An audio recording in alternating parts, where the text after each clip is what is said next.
ಜಾಸ್ತಿ ಆಯಿತು. ಸೊ ನಾವು ನಿರೀಕ್ಷೆ ಮೀರಿ ಫಲಿತಾಂಶ ಬಂದಿದೆ. ಸೊ ಗೆಲ್ಲಲಿಕ್ಕೆ ಸ್ಥಳೀಯ ಮುಖಂಡರ ಅವ್ರ ಪಾತ್ರ, ವಿಶೇಷವಾಗಿ ಮತ್ತು KPCCಯಿಂದ ನೇಮಿಸಿದಂಥ ಮಂತ್ರಿಗಳು, ಶಾಸಕರು, ನಮ್ಮ ಪದಾಧಿಕಾರಿಗಳು ಕೂಡ ಸುಮಾರು ಚುನಾವಣೆಯಿಂದ ಕೊನೆಯವರೆಗೂ ಕೂಡ ಕೆಲಸ,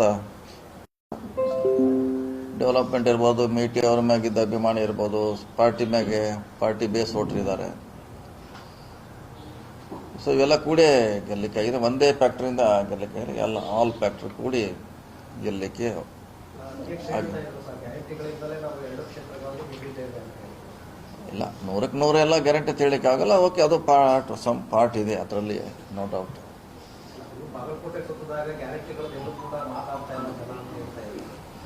ಇಲ್ಲ, ಅದೇ ಇಲ್ಲ, ಅದಕ್ಕೆ 100ಕ್ಕೆ 100 ಗ್ಯಾರಂಟಿ ಅಂತ ಹೇಳಲಿಕ್ಕೆ ಆಗಲ್ಲ. ಎಲ್ಲ ಕೂಡಿ ಅದು ಒಂದು ಪಾರ್ಟ್ ಇರ್ತದೆ. 10ರಲ್ಲಿ ಅದು 1% ಡೆವಲಪ್ಮೆಂಟು, ಮೇಟಿ ಅವರ ಅಭಿಮಾನ, ಪಕ್ಷದ ಓಟು,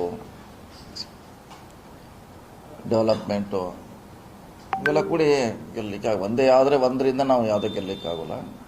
ಸುಮಾರು ಫ್ಯಾಕ್ಟ್ರಿಗಳಿಂದ ಗೆದ್ದಿದೆ, ಅದರಲ್ಲಿ ನೋ ಡೌಟ್.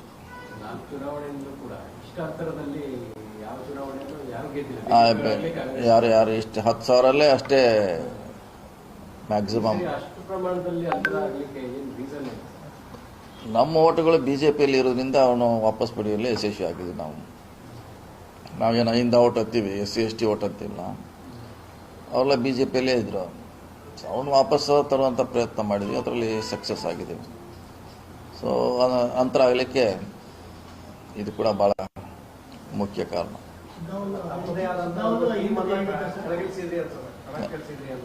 ಯಾವುದ್ರೆ ಹೌದು, ನಮ್ಮ ಟೀಮ್ ಕೂಡ ಸಾಕಷ್ಟು ವರ್ಕ್ ಮಾಡೋದ್ರಿಂದ 5 ಮತಗಳನ್ನು ಒಂದು ಕಡೆ ತರಲಿಕ್ಕೆ ಅಡಿಷ್ನಲ್ ಗೆಲ್ತಿದ್ವಿ, ಮಾರ್ಜಿನ್ ಕಡಿಮೆ ಆಗೋಯಿತು. ಆದರೆ ಇದು ಹೈಯೆಸ್ಟ್ ಆಗಲಿಕ್ಕೆ 5 ಮತಗಳನ್ನು ಒಂದೇ ಕಡೆ ತರಲಿಕ್ಕೆ ಸಕ್ಸಸ್ ಆಗಿದ್ದೀವಿ, ಯಶಸ್ವಿಯಾಗಿ. ಸೇಮ್ ಶಿಗ್ಗಾಂವದಲ್ಲಿ ಏನಾಗಿದೆ, ಇಲ್ಲೂ ಕೂಡ ಅದೇ ರೀತಿ ವರ್ಕ್ ಮಾಡಿದ್ವಿ. ಇದು ಶಿಗ್ಗಾಂವ್ಗಿಂತ ಚುನಾವಣೆ ಇನ್ನೂ ಸುಲಭ ಆಗಿದೆ. ಅಲ್ಲಿ ಮಾಡಲಿಕ್ಕೆ ಸ್ವಲ್ಪ ಟಫ್ ಆಗಿತ್ತು ಅದು. ಸೊ ಇಲ್ಲಿ ಭಾಳ ಸುಲಭವಾಗಿ ನಾವು ಕೆಲಸ ಮಾಡಲಿಕ್ಕೆ, ಅಲ್ಲಿ 5 ಮತಗಳು ನಮ್ಮನ್ನು ಗೆಲ್ಲಿಸಿದ್ವಿ. ಇಲ್ಲಿ ಕೂಡ ಅದೇ ಡೆಫಿನೆಟ್ಲಿ ಕಾಂಗ್ರೆಸ್ ಗೆಲ್ಲಬೇಕಾದ್ರೆ ಅದೇ ಅದಕ್ಕೆ ಮುಖ್ಯ ಬೆನ್ನೆಲುಬು ಸೂತ್ರ. ಅದನ್ನು ನಾವು ಕಾಪಾಡ್ಕೊಂಡು ಹೋಗ್ಬೇಕಷ್ಟೇ. 5 ವರ್ಗಗಳಿಗೆ ನ್ಯಾಯ ಕೊಡಿಸ್ಬೇಕು, ಅಧಿಕಾರ ಕೊಡಿಸ್ಬೇಕು. ಅದನ್ನು ನಮ್ಮ ಪಕ್ಷದವರು ಮಾಡಬೇಕು ಮುಂದಿನ 2 ವರ್ಷದಲ್ಲಿ ಹೆಚ್ಚಿನ ಪ್ರಮಾಣದಲ್ಲಿ.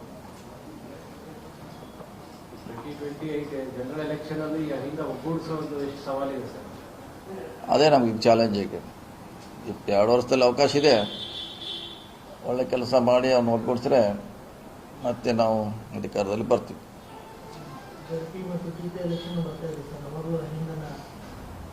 ಇಲ್ಲ, ಅವಾಗ ಮತ್ತೆ ಬೇರೆ ಆಗ್ತದೆ. ಮತ್ತೆ JDP TPಯಲ್ಲಿ ಮತ್ತೆ ಬೇರೆ ಆಗುತ್ತೆ, MLA ಬಂದಾಗ ಬೇರೆ ಆಗುತ್ತೆ, ಮತ್ತೆ MP ಬಂದಾಗ ಬೇರೆ ಆಗುತ್ತೆ. ಒಂದೇ ರೀತಿ ನಾಳೆ JDP TPಗೆ ಹಿಂಗೆ ನಿರೀಕ್ಷೆ ಮಾಡಲಿಕ್ಕಾಗಲ್ಲ.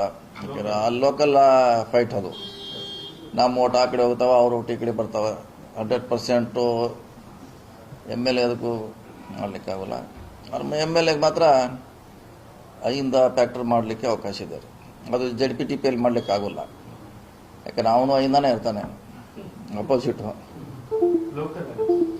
ಲೋಕಲ್ ಆಗ್ತಾನೆ. ಅದು ಪ್ರಯೋಗ JDP ಮತ್ತು ಇದು MLA MP ಮಾಡಲಿಕ್ಕೆ ಅವಕಾಶ ಇದೆ. ನಮ್ಮದೇ ಓಟ್ ಅದೇ, ಅದಕ್ಕಿಂತ ಆತಂಕ ಪಡುವಂಥದ್ದೇನಿಲ್ಲ. ಅದು ನಮ್ಮ ಓಟೆ ಹೋಗಿದೆ ಅಲ್ಲಿ, ಮತ್ತೆ ವಾಪಸ್ ಮುಂದಿನ ಸಾರಿ ಬರ್ತದೆ. ಸೊ ಅದಕ್ಕೆ ಪಕ್ಷ ವಿರೋಧಿಗಳ ಕೈವಾಡದಿಂದನೇ ಕೈವಾಡದಿಂದ ಆಗಿದೆಯೋ ಅಥವಾ ಲೋಕಲ್ ಸಮಸ್ಯೆಯಿಂದ ಆಗಿದೆ ಅಥವಾ ಕ್ಯಾಂಡಿಡೇಟ್ ಅಷ್ಟೇನ ಪ್ರಬಲ ಇದ್ರ ಎಲ್ಲ ಸ್ಟಡಿ ಮಾಡಬೇಕಲ್ಲ ಯಾಕಾಯ್ತಂತ.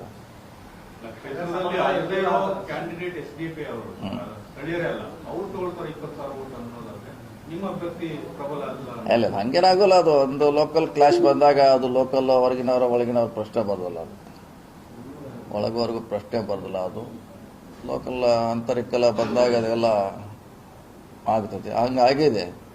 ಅದನ್ನು ಸರಿಪಡಿಸುವಂಥ ಸ್ಥಳೀಯ ಮುಖಂಡರು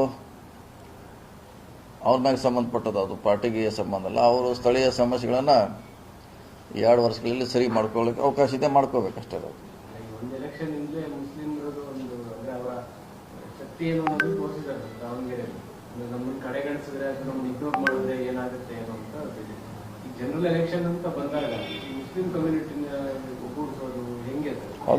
ಒಗ್ಗೂಡಿಸೋದಿಲ್ಲ. ಅದು ದಾವಣಗೆರೆಗೆ ಸೀಮಿತವಾಗಿರುವಂಥ ಸಮಸ್ಯೆ ಇರೋದು, ಎಂಟೈರ್ ಸ್ಟೇಟ್ಗೆ ಸಂಬಂಧಪಟ್ಟದ್ದು ಅಲ್ಲ ಅದು. ನಾಳೆ ಸಾರ್ವತ್ರಿಕ ಚುನಾವಣೆಯಲ್ಲಿ ಬೇರೆ ರೀತಿ ಇರುತ್ತದೆ. ಅಲ್ಲಿ ಅವ್ರಿಗೇನು ಸಮಸ್ಯೆ ಆಗಿದೆ, ಅನ್ಯಾಯ ಆಗಿದ್ದು ಸರಿಪಡಿಸುವಂಥ ಕೆಲಸ ಮಾಡ್ತೀವಿ. ಇನ್ನೂ ಟೈಮ್ ಇದೆ. ಅವ್ರನ್ನೆಲ್ಲ ಕರೆಸಿ ಲೀಡರ್ನ CM ಅವರು DCM ಮಾಡ್ತಾರೆ. ಇನ್ನೂ ಅವಕಾಶ ಇದೆ, ಅದಕ್ಕೆ ಮಾಡ್ತೀವಿ.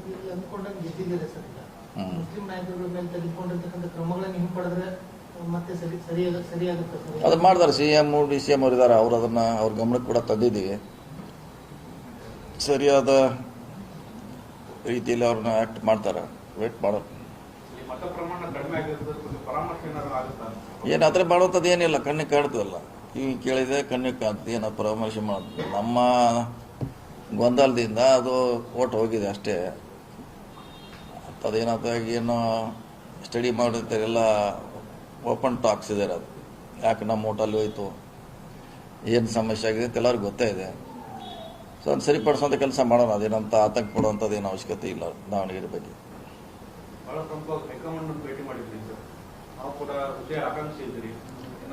ಮೇಲೆ ಇಲ್ಲ, ಅದ್ರ ಬಗ್ಗೆ ಏನೂ ಇಲ್ಲ. ಆಕಾಂಕ್ಷೆಗಳ ಏನೂ ಇಲ್ಲ. ಹೋದಾಗ ಒಂದ್ಸರಿ ಭೇಟಿ ಆಗೋದು ಅಂತ ವಾಡಿಕೆ ಭೇಟಿ ಇದ್ದೀವಿ ಅಷ್ಟೇ. ಅದು ಬಿಟ್ಟರೆ ಬೇರೆ ಏನಿಲ್ಲ.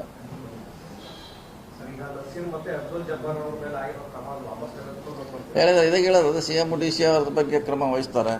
ನಾವು ಕನ್ವಿನ್ಸ್ ಮಾಡಿದ್ವಿ ಅವ್ರಿಗೆ, ಅಧ್ಯಕ್ಷರು ಹೇಳಿದ್ದೀವಿ, DCM ಅವ್ರಿಗೆಲ್ಲರೂ ಕೂಡಿ ಹೇಳಿದ್ದೀವಿ.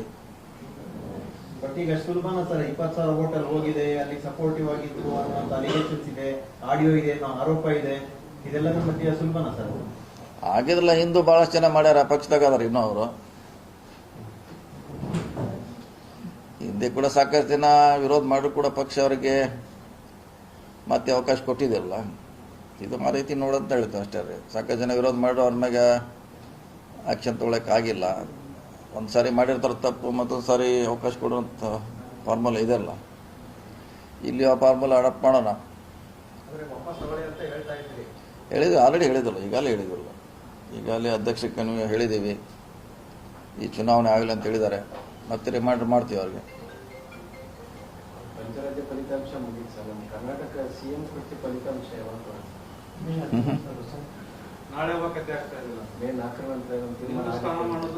ಅದು ನಮ್ಮ ವ್ಯಾಪ್ತಿಗಿಲ್ಲ, ನಮ್ಮ ಅಂಗಳದಲ್ಲಿ ಚೆಂಡ ಇಲ್ಲ ಅದು. ನಿಮ್ ಚೆಂಡು KPCC ಕಡೆ ಹೋಗ್ಬೇಕಾದ್ರೆ ಅದು ಕ್ಲಿಯರ್ ನಮ್ಮ ಚೆಂಡು ಬಾಗಲಕೋಟೆಯಲ್ಲಿ ಇತ್ತು, ಅಷ್ಟು ಗೋಲ್ ಆಡಿದ್ವಿ, ಗೆಲ್ಲಿಸ್ತೀವಿ, ಬಂದಿದ್ವಿ. ಇದು ನಮ್ಮ ಕೈಗಿಲ್ರಲ್ಲ. ಇದು ಡೆಲ್ಲಿ ಅವರ ಅಂಗಳದಲ್ಲಿದೆ. ಅವ್ರು ಯಾವ ಡೇಟ್ ಹೇಳ್ತಾರೆ ನೋಡ್ಬೇಕು. 15 ಅಂತಾರೋ 10 ಅಂತಾರೆ, ಯಾವ್ದು ಗೊತ್ತಿಲ್ಲ. ಕರೀಲೇಬೇಕಲ್ಲ, ಬ್ರೇಕ್ ಹಾಕಲೇಬೇಕು, ಕರೀಲೇಬೇಕು. ಅದಕ್ಕೊಂದು ಏನು ಇತ್ಯರ್ಥ ಮಾಡಲೇಬೇಕು. ಎಲ್ಲಾದ್ರೂ ರಿಕ್ವೆಸ್ಟು, ಎಲ್ಲಾದ್ರೂ ಡಿಮಾಂಡ್ ಅದೇ ಇದೆಯಲ್ಲ. ಎಲ್ಲರೂ ಹೇಳಿಕೆ ಅದೇ ರೀತಿ ಇದೆ. ಸ್ವಂತಕರಿಗೆ ಅವರೇ ಹೇಳ್ಯಾರಲ್ಲ, ಮೊನ್ನೇನು ಹೇಳ್ಯಾರ, ಬೇಗ ಮಾಡ್ತೀವಿ ಅಂತ ಸ್ವಂತ ಅಧ್ಯಕ್ಷ ಹೇಳಿದ್ದಾರೆ. ಸೊ ಎಲ್ಲರೂ ಅದನ್ನೇ ಹೇಳಿದ್ದಾರೆ. ಆಗಬೇಕಲ್ಲ, ಮತ್ತೆ 2 ದಿವಸ ಕೊಡೋರು ಇನ್ನು. ಇದೇನೋ ಚುನಾವಣೆ ಇತ್ತು, ಓಕೆ, ಇದಾದ್ಮೇಲೆ ಬೇಗ ಆಗ್ಬೇಕಂತ ಎಲ್ಲರದ್ದು ಆಸೆ ಇದೆ. ಸೊ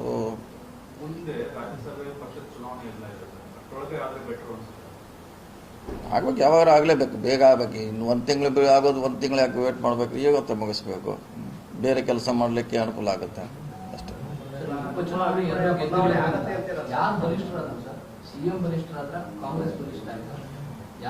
ಪಾರ್ಟಿ ಆಯ್ತು, ಎಲ್ಲ ಮಾಡೋದು ಪಾರ್ಟಿ ಕೆಲಸ ಅಲ್ಲ. ಇದರಲ್ಲಿ ಒಬ್ರು ಹೆಚ್ಚು ಮಾಡಿದ್ದಾರೆ, ಕೆಲವರು ಕಡಿಮೆ ಮಾಡಿದ್ದಾರೆ, ಕೆಲವರು ಅರ್ಧ ಮಾಡಿದ್ದಾರೆ. ಎಲ್ಲರದ್ದು ಪಾತ್ರ ಇದ್ದೇ ಇರೋದು, ಇರ್ಲಂತಿಲ್ಲ. ಸೊ ಇದು ಪಕ್ಷ ಬಲಿಷ್ಠ. ಪಕ್ಷ ಇದ್ರೆ ನಾವಿರ್ತೇವೆ, ಇಂಡಿವಿಜುವಲ್ ಪ್ರಶ್ನೆ ಬರೋದಿಲ್ಲ ಇಲ್ಲಿ. ಪಕ್ಷ ಫಸ್ಟ್, ಆಮ್ಯಾಗ ನಾವಿಲ್ಲ.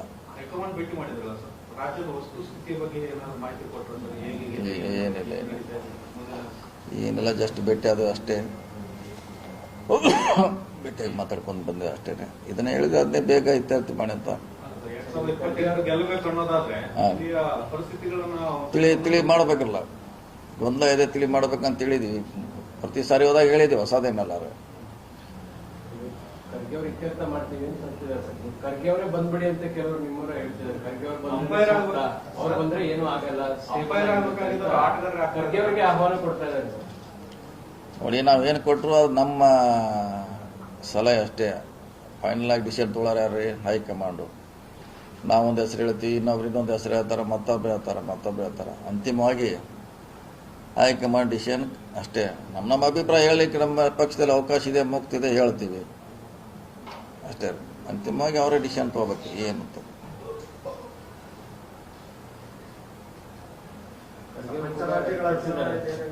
ಖರ್ಗೆ ಅವರು ಕೂಡ ಸಿಎಂ ಬೈಕೆ ವ್ಯಕ್ತಪಡಿಸಿದ್ದಾರೆ. ನೀವು ಹೇಳ್ತೀರಿ, ಮೇಲವರು ಹೇಳ್ತಾರೆ, ಹಣೆ ಬರದಲ್ಲಿ ಇರ್ಬೇಕಲ್ಲ ಅಂತ ಅಂತೀವಿ. ಮಾಡ್ತಾ ಇಲ್ಲ ಅಂತ ಸರ್ ಸಂದೇಶ ಹೇಳ್ತಾ ಇದ್ದೀರಿ, ಮಾಡ್ತಾ ಇಲ್ಲ ಅಂತ ಹೇಳಿ. ನಮ್ಮ ಕೈಯಲ್ಲಿ ಇಲ್ಲದ್ರೆ ನಾವಿದ್ರೆ ಮಾಡ್ತಿದ್ವಿ, ನಮ್ಮ ಕಡೆ ಇಲ್ಲ ಅದು.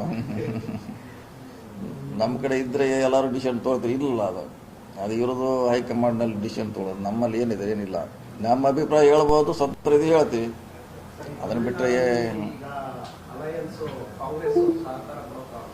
ಕೊಡಲೇಬೇಕು. ಸೆಕ್ಯುಲರ್ ಪಾರ್ಟಿ ನಾವು ಸ್ಟ್ರೆಂಥನ್ ಮಾಡ್ಬೇಕಾದ್ರೆ ಕೊಡಲೇಬೇಕು. ಈಗ ಅವರು ಸೆಕ್ಯುಲರ್ ಇದ್ದಾರೆ, ಮತ್ತು ಅವರು BJP ಬೇಕಾದ್ರೆ ಅವಾಗ ಅವ್ರ ಜೋಡಿ ಹೋಗಿ ಜೋಡಿಸ್ಬೋದಿತ್ತು. ಅವರೊಬ್ಬರೇ ಸಾಕಾಗಿದ್ರು, ನಮ್ಮ ಅವಶ್ಯಕತೆ ಇರಲಿಲ್ಲ. ಸೊ ಅವ್ರ ಇಂಡಿಕೇಶನ್ ಅಂದರೆ ಸೆಕ್ಯುಲರ್ ಇದೀವಿ ನಾವು, ಸೆಕ್ಯುಲರ್ ಜೋಡಿ ಇರ್ತೀವಿ ಅನ್ನೋ ಸಂದೇಶ ಕೊಟ್ಟಿದ್ದಾರೆ. ಸೊ ಯಾರು ಸೆಕ್ಯುಲರ್ ಇದ್ದಾರೆ ಎಲ್ಲರೂ ಅವ್ರಿಗೆ ಮುಂದೆ ಹೋಗಿ ಸಪೋರ್ಟ್ ಮಾಡಬೇಕು, ಇನ್ಕ್ಲೂಡಿಂಗ್ DMK. ಅವರು ಅವ್ರಿಗಿಂತ ಸಪೋರ್ಟ್ ಮಾಡಬೇಕು. ಔಟ್ಸೈಡ್ ಸಪೋರ್ಟ್ ಮಾಡಲಿಕ್ಕೆ ನಾವು ಸೆಕ್ಯುಲರ್, ಇವರು ಸೆಕ್ಯುಲರ್ ಉಳಿಬೇಕಲ್ಲ. ಸೆಕ್ಯುಲರ್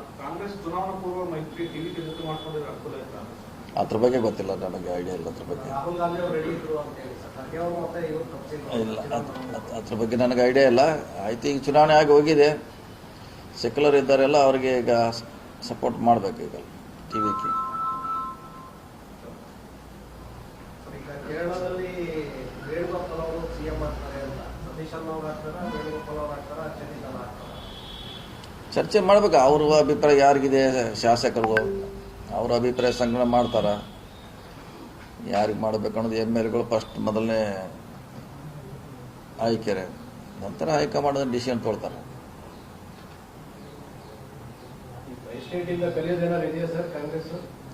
ಭಾಳಷ್ಟು ಕಲಿದಿದೆ, ಕಲಿಬೇಕು. ಈ 2 ಚುನಾವಣೆ ಗೆದ್ದೀವಿ ಅಂತ ನಾವು ಭಾಳ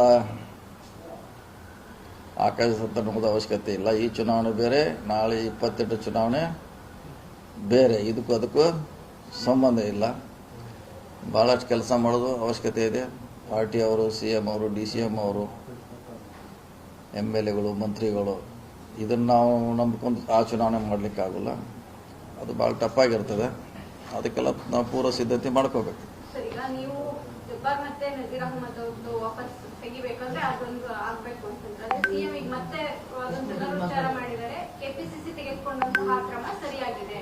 ಸರಿಯಾಗಿದೆ. ನಾವೇನು ಮಾಡಿದ್ದಾರೆ, ತಗೋಬಾರದು ಹೇಳಿದ್ದಾರೆ.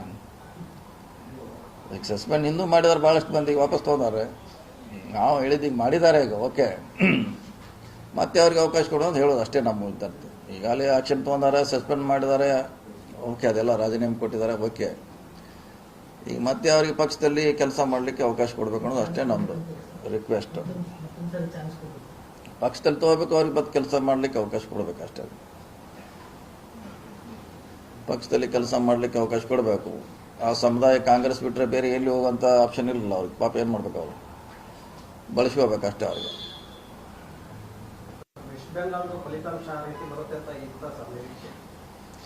ನಿರೀಕ್ಷೆ ಇರಲಿಲ್ಲ. ಆದರೂ ಕೂಡ 15 ವರ್ಷ ಆಳ್ವಿಕೆ ಇತ್ತು, ನೆಗೆಟಿವ್ ಕೂಡ ಇತ್ತು.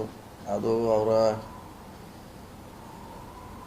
ಓವರ್ಲುಕ್ ಮಾಡಲಿಕ್ಕೆ ಹೋದ್ರು, ಆಗೋದಿಲ್ಲ. ಮತ್ತು ಅವ್ರ ಮುಂಚೆಯಿಂದ BJP ಅವರು ಸುಮಾರು 2 ವರ್ಷದಿಂದ 3 ವರ್ಷದಿಂದ ಕೆಲಸ ಮಾಡ್ತಾಯಿದ್ರು, ಅವಕಾಶಗಳನ್ನು ಬಳಸ್ಕೊಂಡ್ರು. ಇವರು ಓವರ್ ಇದರಲ್ಲಿದ್ದರು, ನಾವು ಗೆಲ್ತೀವಿ ಅಂತ. ಸೊ ಹೀಗಾಗಿ ಯಾವುದೇ ಆದರೂ ಒಂದು 15 ವರ್ಷ ನಂತರ ನೆಗೆಟಿವ್ ಇದ್ದೇ ಇರ್ತದೆ. ಸೊ ಅದ್ರ ಲಾಭ ನ್ಯಾಚುರಲ್ ಆಗಿ BJPಗೆ ಆಗಿದ್ದಾರೆ. ಅವ್ರದ್ದು ಸಾಕಷ್ಟು ತಪ್ಪುಗಳಿದ್ದೀವಿ ರೂಲಿಂಗ್ನಲ್ಲಿ. ಸೊ ಅದನ್ನು ಗಮನಿಸಿ ಹೋದ್ರಿಂದ ಅವರು ಈ ಫಲಿತಾಂಶ ಆಗಿದೆ. ಕಾಂಗ್ರೆಸ್ ಯಾಕೆ ಫೈಟ್ ಮಾಡಿ ಒಂದು ಸ್ಟೇಟ್ನ ಗೈನ್ ಮಾಡಕ್ ಆಗ್ತಾ ಇಲ್ಲ? ಬಿಜೆಪಿ ವೆಸ್ಟ್ ಬೆಂಗಾಲ್ ಫೈಟ್ ಮಾಡಿದ್ರು, ಒಡಿಶಾದಲ್ಲೂ ಫೈಟ್ ಮಾಡಿ ಗೌರ್ಮೆಂಟ್ ಮಾಡಿದ್ರು.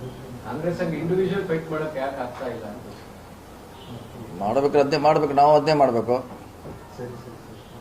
BJP ಅವ್ರು ಹೆಂಗೆ 5 ವರ್ಷದ ಎಲೆಕ್ಷನ್ ಕಂಟಿನ್ಯೂ ಮಾಡ್ತಿರ್ತಾರೆ ಅವರು, ನಾವು ಅದನ್ನು ಸ್ವಲ್ಪ ಅಡಾಪ್ಟ್ ಮಾಡ್ಕೋಬೇಕು. ಯಾಕೆ ನಮ್ಮ ಸ್ವಲ್ಪ ಲೇಟಾಗಿ ಸ್ಟಾರ್ಟ್ ಆಗ್ತೈತೆ, ಚುನಾವಣೆ ಬಂದ ಹತ್ತಿರ ಮಾಡ್ತೀವಿ, ಅವರು ಈಗ ಸೋತರು ಮತ್ತೆ ಅದನ್ನೇ ಮಾಡ್ಲಿಕ್ಕೆ ಶುರು ಮಾಡ್ತಾರೆ ಅವರು. ಆ ರೀತಿ ನಾವು ಸ್ವಲ್ಪ ಭಾಳಷ್ಟು ಅಡಾಪ್ಟ್ ಮಾಡ್ಕೋಬೇಕು. ಬೇರೆ ಪಕ್ಷದಲ್ಲಿರುವಂಥ ಚುನಾವಣೆ ಹೆಂಗೆ ಮಾಡ್ತಾರೆ ಬೇರೆ ಸ್ಟೇಟ್ನಲ್ಲಿ, ಬೇರೆ ಪಕ್ಷಗಳು, ಅದನ್ನು ನಾವು ಕಲಿಬೇಕು. ನಮ್ಮ ಕಾರ್ಯಕರ್ತನ ಆ್ಯಕ್ಟಿವ್ ಮಾಡಬೇಕು. ಅವ್ರಿಗೆ ಹೆಚ್ಚು ಡೆವಲಪ್ಮೆಂಟ್ ಬಗ್ಗೆ, ಅದಕ್ಕೆ ನಮ್ಮ ಪಾರ್ಟಿ ಹೋರಾಟ ಮಾಡ್ತಿದೆ, ಸೆಕ್ಯುಲರ್ ಅಂದರೆ ಏನು, BJP ಅವ್ರದ್ದು ಏನು, ಅವ್ರದ್ದು ಯಾವ ಬೇಸ್ ಮ್ಯಾಗ ಓಟ್ ತಗೋತಾರೆ. ಸೊ ಅದೆಲ್ಲ ನಾವೆಲ್ಲ ಭಾಳಷ್ಟು ಇನ್ನು ಕನ್ವಿನ್ಸ್ ಮಾಡಿ ನಮ್ಮ ಕಾರ್ಯಕರ್ತನ ಗಟ್ಟಿಯಾಗಿ ಮಾಡಬೇಕು ನಾವು. ಸೊ ಅವ್ರಿಗೆ ಸುಲಭ ಆಗುತ್ತೆ ಚುನಾವಣೆ ಗೆಲ್ಲಲಿಕ್ಕೆ. 12 ವರ್ಷದಿಂದ ಅದನ್ನೇ ಹೇಳ್ತಾನೆ ಇದಿರಲ್ಲ ಸರ್, ಕಲ್ತಿದ್ದೇನು ಅಂತ ಗೊತ್ತಾಗ್ತಾ ಇಲ್ಲ ಸರ್. ಕಾಲ ಬರಬೇಕಲ್ಲ. ಯಾಕಂದ್ರೆ ನಿಮ್ಮ ನಾಯಕರು ಚುನಾವಣೆ ಘೋಷಣೆ ಆಗಿ 2ನೇ ಹಂತ ಚುನಾವಣೆ ಇರ್ಬೇಕಾದ್ರೆ ಟ್ರಿಪ್ ಹೊರಟ್ಬಿಡ್ತಾರೆ ಸರ್, ಫಾರಿನ್ಗೋ ಇಲ್ಲ ಇಲ್ಲಿ ಯಾವ್ದೋ ಲೋಕಲ್, ಅವ್ರಿಗೂ ಚುನಾವಣೆಗೂ ಸಂಬಂಧನೇ ಇರಲ್ಲ ರಾಹುಲ್ ಗಾಂಧಿ ಅವರಿಗೆ. ಇಲ್ಲ, ಅದ್ರ ಬಗ್ಗೆ ಟೂರ್ಗೆ ಹೋಗ್ಲಿಕ್ಕೆ ರಗಡ್ಲಿಕ್ಕೆ ಅದೇ ಏನು ಸಂಬಂಧ ಇಲ್ಲ, ರಿಸ್ಟ್ರಿಕ್ಷನ್ ಯಾವುದು, ಅದಕ್ಕೆ ಏನು ಸಂಬಂಧ ಬರೋಲ್ಲ. ಚುನಾವಣೆ 24/7 ಪಾಲಿಟಿಕ್ಸ್ ಅಲ್ವಾ ಸರ್, ರಾಜಕಾರಣ. ಅದನ್ನ ಮಾಡೋ ಟೀಮ್ ತಯಾರು ಇವ್ರು ಆಗ್ಬೇಕಲ್ಲ, ಅವರು ಕ್ಯಾಪ್ಟನ್. ಅವರೆಲ್ಲರೂ ಹೋಗ್ಲಿ, ನಾವು ರೆಡಿ ಆಗ್ಬೇಕಲ್ಲ. ಕಮಾಂಡ್ರು, ಲೆಫ್ಟಿನೆಂಟ್ ಕರ್ನಲ್ಲು ಇವರೆಲ್ಲ ರೆಡಿ ಆಗ್ಬೇಕಲ್ಲ. ಇವರು ಸೈನಿಕರು ಇವ್ರು ತಯಾರಾಗಬೇಕಲ್ಲ. ಇವ್ರು ಗಟ್ಟಿ ಆದ್ರೆ ಪಕ್ಷ ಗಟ್ಟಲ್ಲ, ಇವ್ರು ಮೊದಲು ಗಟ್ಟಿ ಆಗ್ಬೇಕು ನಮ್ಮ ಸೈನಿಕರೆಲ್ಲ. ಸೈನಿಕರಿಗೆ 3 ವರ್ಷ ಕೆಲಸನೇ ಕೊಟ್ಟಿದ್ರು. ಸೈನಿಕರು ಪಾಪ ಗೆಲ್ಸಿದ್ರು, ನಿರ್ದೇಶಕರು ಒಂದೇ ಮಾಡಿಲ್ಲ, ಕಾರ್ಯಕರ್ತರು ಅಷ್ಟೆಲ್ಲ ರಾಹುಲ್ ಗಾಂಧಿ ಕಾರ್ಯಕರ್ತರು 3 ವರ್ಷ ಆಯ್ತು, ನಮ್ಗೆ ಇನ್ನೂ ಅಧಿಕಾರ ಕೊಡಲಿಲ್ಲ ಕಾರ್ಯಕರ್ತರಿಗೆ. ಅದನ್ನೇ ಈಗ ನಾವು ಮತ್ತೆ ಬಗೆಹರಿಸು ಅಂತ ಏನು ಹೇಳ್ತೀವಿ, ಹೋಗಿ ಡೆಲ್ಲಿಗೆ ಇನ್ಕ್ಲೂಡಿಂಗ್ ಅದು. ಒಂದು ನೀವು ಸಪ್ರೇಟ್ ಕೇಳ್ತೀರ, ಅದು ಸಪ್ರೇಟ್ ಇಲ್ಲ, ಎಲ್ಲ ಒಂದೇ ಪ್ಯಾಕೇಜ್ನಲ್ಲೂ ಇದೆ ಅದು. ಎಲ್ಲ ಪ್ಯಾಕೇಜ್